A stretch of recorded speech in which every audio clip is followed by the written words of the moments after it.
мақомоти ҳифзи қонун дар вилояти Суғд марди фирор карда аз додистони шаҳри Гулистонро боздошт карданд. Як зодаи Нои Ҳамадонии вилояти Хатлон ки бо гумони таҷовуз ба номуси духтараш дар додситонӣ бозпурсӣ мешуд, рӯзи 24 феврал аз додситонӣ фирор кард ва баъди 2 рӯз пайдо ва ба ҳабс гирифта шуд. Ба иттилои Вазорати дохилаи Тоҷикистон, боздошти марди 40-сола рӯзи 25 феврал дар дохили таксие дар назди бозори Панҷшанбе сурат гирифтааст ки ба самти Хуҷанд ҳаракат мекард. Боздоштшуда зодаи Ноҳияи Ҳамадонии вилояти Хатлон буда дар шаҳри Гулистон зиндагӣ мекард.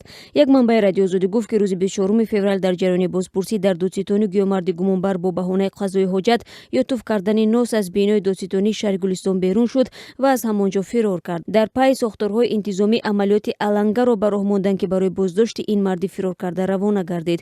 Тибқи арзёбиҳои пешакӣ исми марди гумонбар Мирзо Алимов мебошад. Хабарнигори радиозодии дар минтақа рӯзҳои шанбе ва якшанбе хабар доданд ки дар шаҳри Хуҷанд ва атрофи он теъдоди зиёди маъмурони полисро мушоҳида кардааст. Манобеи ҳифзи ҳуқуқи Суғд мегӯянд айбнома алайҳи падаре ки ба гумони таҷовузи духтари худ баъд аз фирор дастгир гардид, баъд аз таҳқиқи духтари ӯ эълон хоҳад шуд. Ба гуфтаи ин манобеъ, ин мард дар шаҳри Гулистон муваққатан зиндагӣ мекард ва эҳтимолан ба номуси духтари ҳанӯз ба балоғат нарасидаи худ таҷовуз кардааст.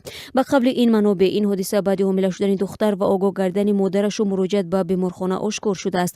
Вале мақомот феълан ин ҷузъиётро пурра тасдиқ ё рад намекунанд ва мегӯянд ки тамоми ширкатдорони қазия мавриди таҳқиқ қарор дода шуданд. Дар сурати тасдиқ шудани иттиҳоми зидди ин мард, ӯро муҳлати тӯлонии зиндон таҳдид мекунад.